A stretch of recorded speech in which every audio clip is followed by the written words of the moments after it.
I hope everybody's back and ready to go ahead with our next guest speaker. Our next guest is Dr. Bianca Briciu, and she's going to be talking about diversity and the power of diversity. Welcome, Bianca. Thank you very much for having me here. It's an honor and a pleasure, and I really it's interesting to notice the flow of the discussion from the story and your own story and how other people perceive that story to moving into our capacity to listen and to be in a deeper listening so that we can create a spiritually based dialogue. I'm going to share with you the presentation for today, and please let me know if you cannot see it. I'll just... Are you able to see the screen? Yes, we can. Perfect. So the talk I'm going to do, and it's mostly focused on how diversity is an opportunity for transformation in how, as we meet the other and as we meet different people from different cultures, our own perspective starts to shift and we move into an inner transformation. Now, the outline for our conversation today is that I will start with talking about how culture creates a certain way of understanding reality for each of us, and what are the points of diversity? Why do we even talk about diversity? And then I will move into talking about church as an intercultural community and how we can build a church that really honors, recognizes, and allows those differences to be together in a sense of connection. Then we will talk about intercultural competence and dialogue and how important empathy is in our ability to engage in deep, open dialogue with the others without being strongly anchored in a certain point of view that we see as the truth or what we consider to be the right. We will touch a little bit on the aspect of diversity and belonging in the Canadian context, just talking about what aspects of diversity are more salient in Canada at this time. And we will move into a practice called Compassion Cercle that we developed as a group of practitioners, educators, and therapists. So I will start just to mention a little bit the context that you heard at the beginning when we were kindly introduced. We live nowadays in an interconnected global world. So on the one hand, there seems to be a movement towards more awareness of how interconnected we are as a planet. But at the same time, we witness the fragmentation of communities, and the communities that used to hold people together and give them a sense of belonging. They are due, there are many reasons for that, but that leads to a sense of separation and of individuals from their social context, polarization due to social media chambers.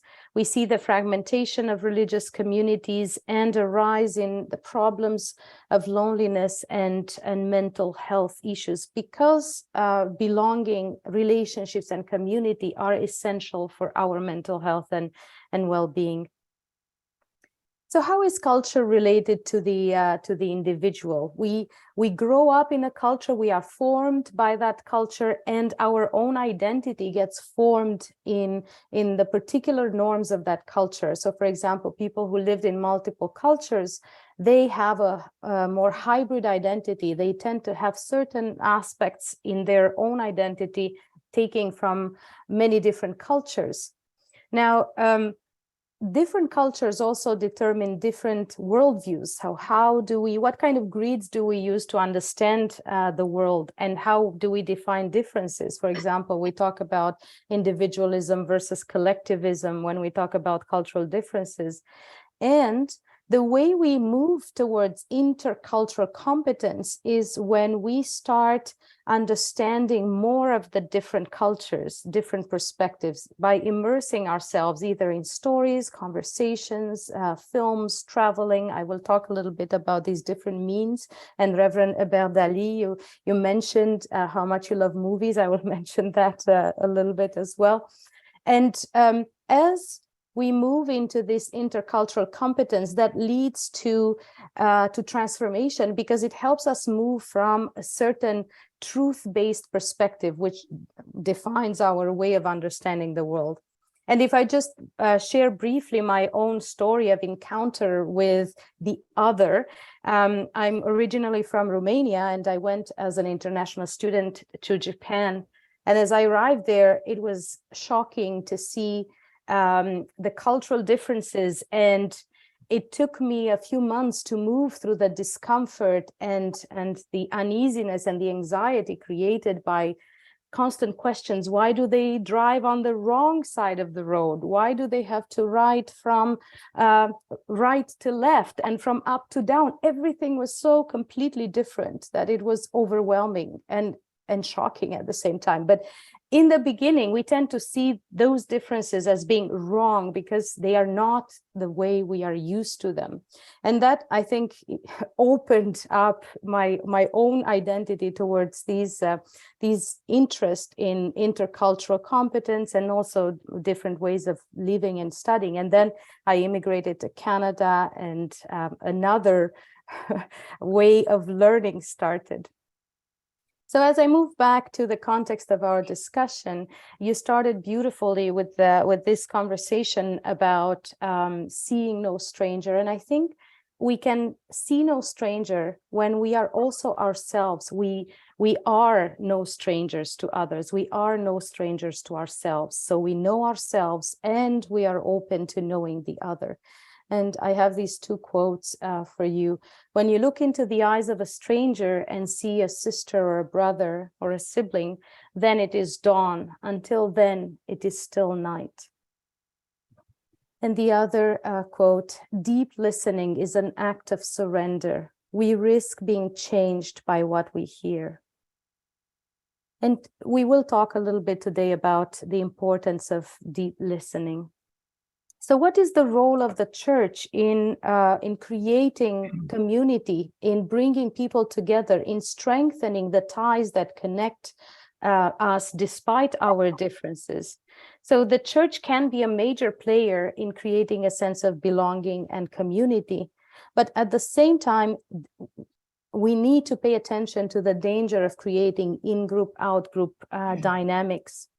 Right? You talked a little bit in the beginning, Reverend Aberdali, about what is called an assimilationist model, which means we invite you to come to us, but we will teach you how to do things, how to be in a certain way. And there is that welcoming attitude that is not deeply welcoming for a lot of people. So this is the what is called the assimilationist model. That exists even for Canada as a country. You know, as we invite a lot of people from many different parts of the world, how do we treat them once they arrive here? How do we make them part of Canada? And moving from this model into a relationship. So a relationship that's based on diplomacy, compromise, dialogue, and a common vision. So as we move into dialogue and compromise, we are also changed. We cannot stay the same. So if the church is able to create an intercultural community as a home, it needs to have at least some of these 5 different aspects, if not hopefully all, being able to have a strong common vision, and that comes from knowing one's story and knowing one's place in the larger community. A commitment to the inclusion and thriving of all members, building processes of feedback and naming issues. So really asking people, you know, what do they respond to? Just like you shared in the first presentation, building process, so leadership for addressing and mending problems. This is another important issue because sometimes we may move over issues before they are solved into this, I would say, ideal of harmony. And the last one is an attitude of compassion, that I think once compassion is able to pervade our actions, something shifts in how we relate to one another. There is a deeper quality of connection. So what is intercultural competence? It's something that we develop gradually, and it can, increase over the course of our life as a constant learning experience about different perspectives. At the same time, the experience of difference can create a threat to the stability of our own worldview. But once we are able to move through that discomfort, and I will talk about discomfort very soon, because sometimes we talk about the positive aspects of diversity in a way, leaving in the shadow the difficulty, the discomfort, the tensions that can arrive as we engage with diversity. Once we're able to move through the hard part, we come to more awareness and understanding and mutual understanding. So it's an opportunity for expanding our identity and worldview. And you can see here the iceberg model of cultures. As we know, different superficial aspects of diversity, like different foods, different languages, different music. We have a festival here and there to see some ways in which people live their culture in Canada. That just shows us, a very small aspect of that difference. So as we move deeper into our social norms, identity, beliefs, emotional responses, attitudes, this takes us into more connection to one another versus just seeing the superficial differences. And this is a model that for me is very useful when we teach about intercultural competence, but I think also in how we start thinking about ourselves and the importance of moving away from ethnocentrism. And ethnocentrism means that we see our culture as being the valid, the valuable culture, as a norm and as the truth. And moving from ethnocentrism, which was connected to a colonial attitude, towards ethno-relativism, where we understand that cultures have differences that do not necessarily make one superior to the other, and it shouldn't do that. So you can see all the stages in moving from ethnocentrism to ethno-relativism. And the first aspect of ethnocentrism is denial. When we see racism and stereotyping, we see a very strong delineation of dominant and superior groups, and a desire for separation. And how we can undo denial is increasing access to other cultures or groups. So really increasing experiences of collaboration across differences. The second way to move from ethnocentrism is awareness of the defense. So this one creates effective responses to differences when we move into an us versus them mentality, and we see ourselves as superior. And the way we work with defense is to understand and focus on commonalities of shared needs and goals. So what do we share? What is our common desire? The minimization means acceptance of superficial differences and focusing on similarity as human beings. But this again is a way of relating to the different other, as if, yes, we understand that you're different, but still somewhere at the back of our minds, we think that our point of view is the true one, and that eventually the person will come to understand the truth of our belief. And the way we undo minimization is to develop self-awareness. So really to pay attention to our own story. Where do our beliefs come from? Why do we think that some norms are the truth? And as we move further, and maybe you can either categorize yourself or your church in somewhere along these scales, because I think that integration is an ideal that we aspire to, but I would say that the majority of our institutions nowadays are at the acceptance level. So acceptance is the level where we see how beliefs and values are shaped by different cultures, and we see more validity in the indigenous spirituality, for example, in different types of spirituality.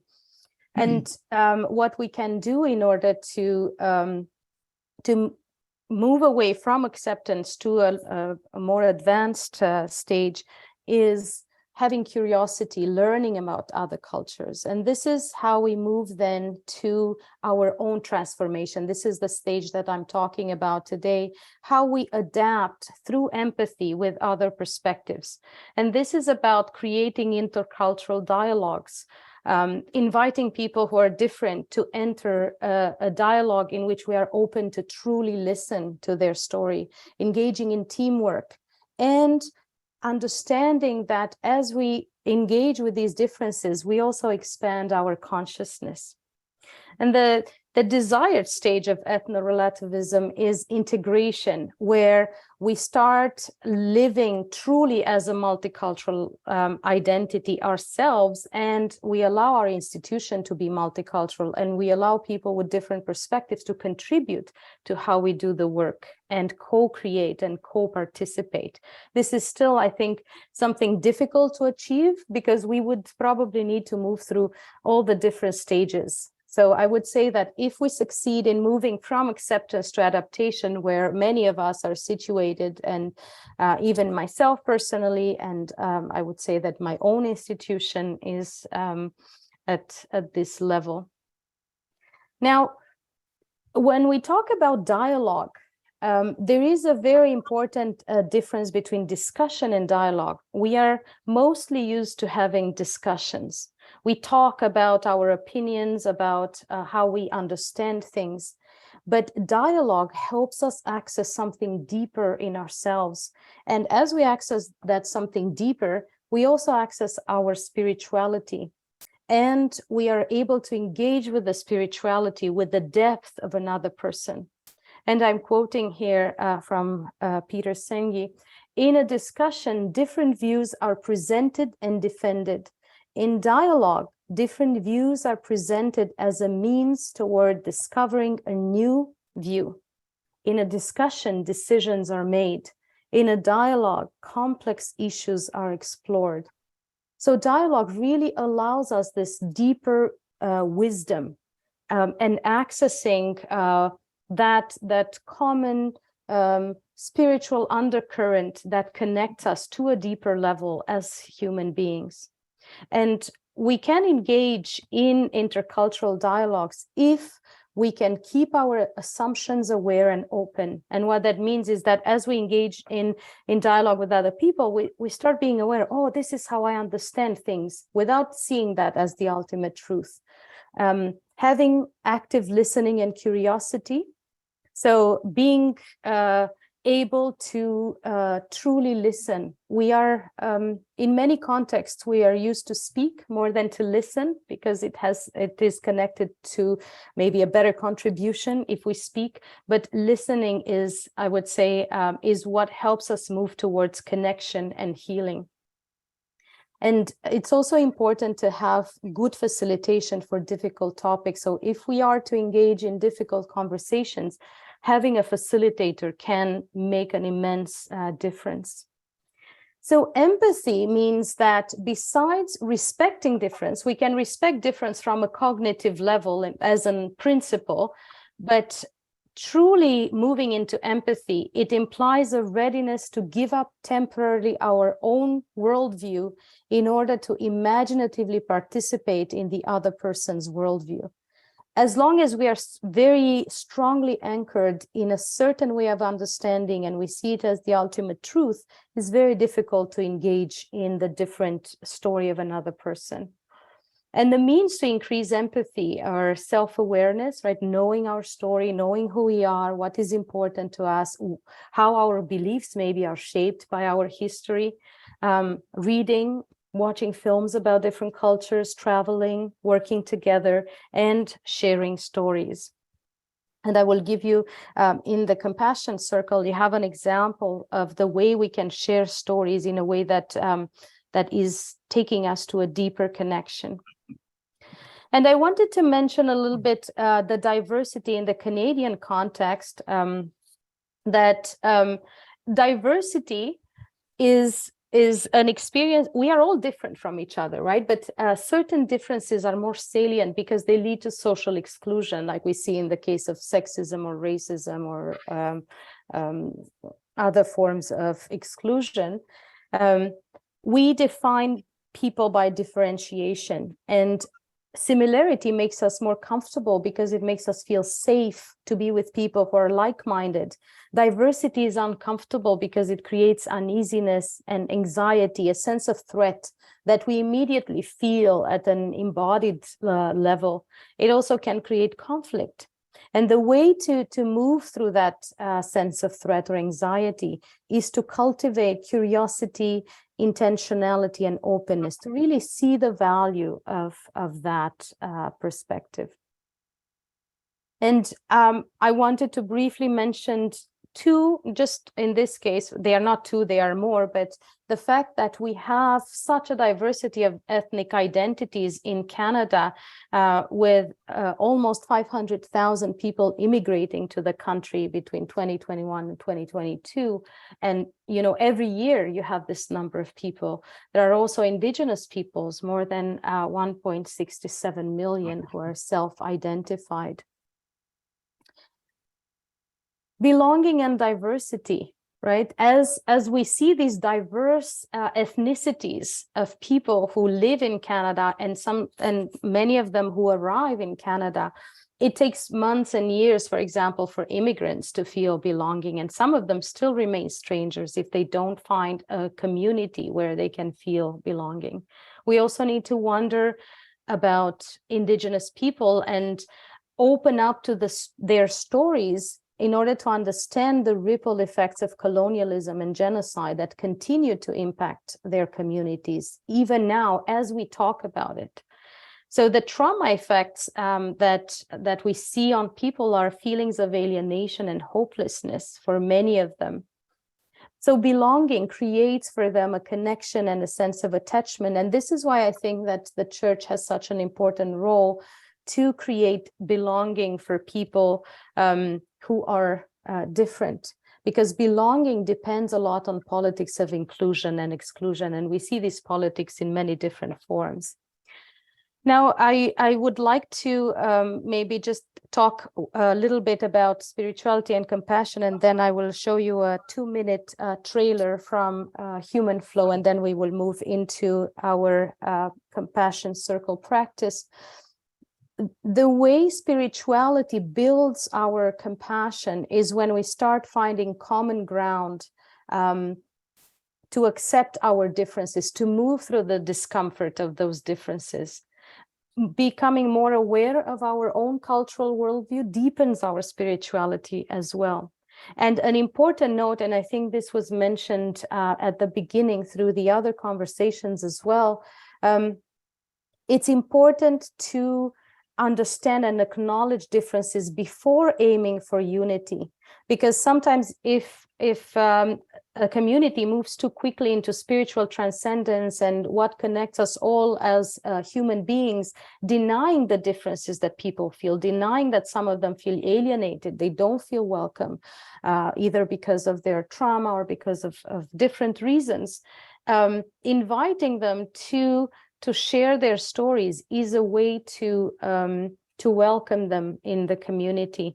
Being able to clarify misunderstandings Because as you see in the unity and diversity, in this kind of paradox, we are united in our connection to spirituality, but at the same time, our different experiences are in a way making us fragmented, and sometimes we need to move from one to the other, right? We move to an experience of connection to spirituality, but we also need to move into acknowledging the pain of that diversity, acknowledging the difficulties, the dark side of those experiences. So we do this, for example, at our school, the School of Transformative Leadership and Spirituality. We work a lot with the importance of being, developing leaders who can be in that constant state of openness and transformation. Because transformative leadership is about bridging that inner dimension, who I am as a person, with the work that I do and how I show up for others and how I relate to others. And you can see how this dynamic, we rely on this dynamic in the way we teach and engage with students. Now, I wanted to share briefly the human flow trailer, just because I thought it may be interesting to see. The human flow is a really touching and powerful documentary about the refugee crisis that exists now in the world, and how some of them in Europe, I think it's much more visible than in Canada. But just to have a sense of what that looks like nowadays. So please allow me to share that with you.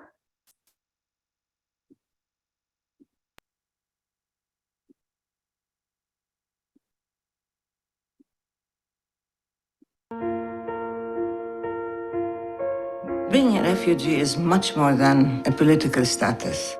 It is the most pervasive kind of cruelty that can be exercised against a human being. You are forcibly robbing this human being of all aspects that would make human life not just tolerable, but meaningful in many ways. The more immune you are to people's suffering, that's very, very dangerous. It's critical for us to maintain this humanity. الان 60 روزه با پسرم همینطوری داریم میچرخیم، ولی هیچ کس نیستش که بگه یه راهی رو بخواد به ما نشون بده. کجا برم زندگیمو شروع کنم؟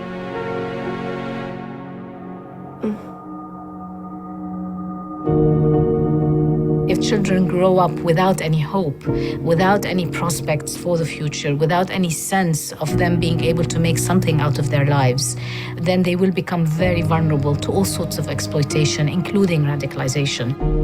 ليش انتوا هنا اليوم؟ طشة آخر الفصل. المنفذ الوحيد في غزة، في السجن الكبير غزة، مش في غزة، سجن كبير يعني. The officials came here and told them, look, there's no way you're going to get papers to continue. Either you go voluntarily or we arrest you.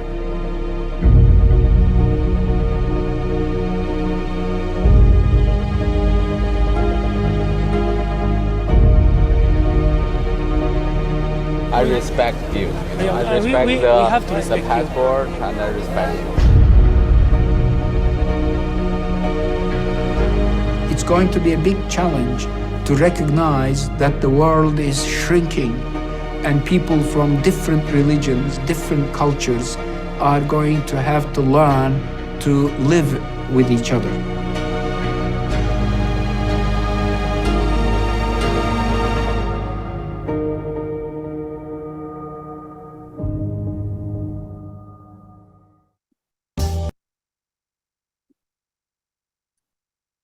So thank you for watching the trailer with me, and I would like now to invite you into an exercise called the Compassion Circle. I'm going to share what it is, and then invite you into the circle. So the compassion practice is a method to increase empathy, connection, and compassion.